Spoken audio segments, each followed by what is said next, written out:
Edward Curtis Graybill was born in the small town of Roseburg, Oregon on August 28, 1924. He was born to his parents, Henry and Florence, and was their first child. 2 years later, the couple had another, James, when Edward was 2 years old. Interestingly, Edward was the grandson of the famous Western and American Indian photographer, Edward S. Curtis. Edward's early life was not well documented, but the few available sources reveal that the Graybills moved frequently from place to place during the Great Depression.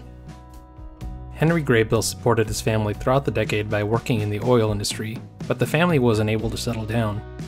In the 1930 census, the Graybills lived in Medford, a small city in southern Oregon, where Henry worked as a manager for an oil company. By the 1940 census, much had changed for the Graybill family in the years between.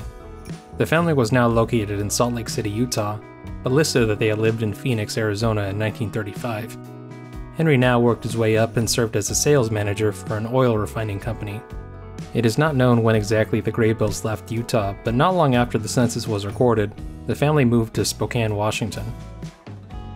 Edward's younger brother, James, was found in the January 1941 yearbook for Lewis and Clark High School, a high school located in the city of Spokane. Oddly, Edward does not appear anywhere in this particular yearbook. He made his first appearance in the June 1941 yearbook as a junior and went by the name of Ted. The Graybills remained in Spokane long enough for Edward to graduate with the class of 1942. In the 1942 yearbook, he is listed as being from Salt Lake City, indicating a connection to one of his past homes. His place in the yearbook also reveals that Edward was planning on attending Washington State College in Pullman after graduating. While Edward must have been excited to start this new chapter in his life, he did so as America was at war. With the United States fully involved in World War II by the summer of 1942, Edward likely thought a great deal about serving in the armed forces. Even after moving down to Pullman to begin his college career, he was not unlike many of his peers who felt the call of duty, even if it meant leaving everything behind. Nevertheless, Edward stayed in school and enjoyed the college experience, being listed as a mechanical engineering major during his brief time at WSC. In September, the fraternities announced their largest pledge class to date, and Graybill was among the many pledges. Listed as Ted Graybill, he pledged to the Alpha Tau Omega fraternity. Aside from this, there isn't a lot of information on Edward's time at WSC, but it is clear that the war was never far from his mind. In December 1942, Graybill was one of 119 men who enlisted for service as an aviation cadet at Geiger Field in Spokane. With his days at WSC numbered, his next move depended on how quickly the Army could formally press him into service. A little over 2 months after enlisting, the Army called him into active service on February 28, 1943. It is unknown when Graybill departed from Washington for training, but where he was sent is better documented. He was first sent to Pecos Army Airfield in Texas for basic training, finishing his instruction in January 1944. Graybill displayed some talent for flying as he was selected for more advanced training. This next round of training took Graybill to Luke Field, Arizona, a training center near Glendale. He completed his training and earned a commission as a second lieutenant in late March 1944. A photograph of Edward getting his medals pinned appeared in the Spokane Chronicle newspaper, no doubt celebrated by his friends and family back home. While this amount of training is sufficient for most pilots, Graybill showed an aptitude for flying and leadership to warrant even more training to hone his skills.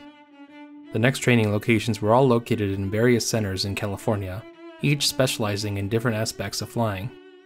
After graduating from basic training and then single-engine training in Arizona, the Army sent Graybill to Mather Field, California for training on B-25 bombers. He finished this round of training on June 3rd before being sent south to Salinas Air Base for night fighter pilot training. After completing this on July 1st, he was moved eastward for night fighter operational training at Hammer Field. Graybill completed his last major training assignment on September 15th before he was sent northwest to Hamilton Field on October 5th. Only a few days after arriving, Graybill was finally being sent overseas. On October 11th, he left the Hampton Roads point of embarkation for the Mediterranean theater. Once he arrived in Europe on November 7th, Graybill was assigned to the 417th Night Fighter Squadron as a night fighter pilot. After almost 2 years of intensive and specialized training, Edward Graybill was finally ready to prove himself in combat. The The squadron that Graybill joined was as unique as it was battle-tested. The 417th Night Fighter Squadron was a highly specialized unit that was formed in February 1943. Despite being relatively new, the 417th boasted meticulously trained pilots and cutting-edge technology for the time.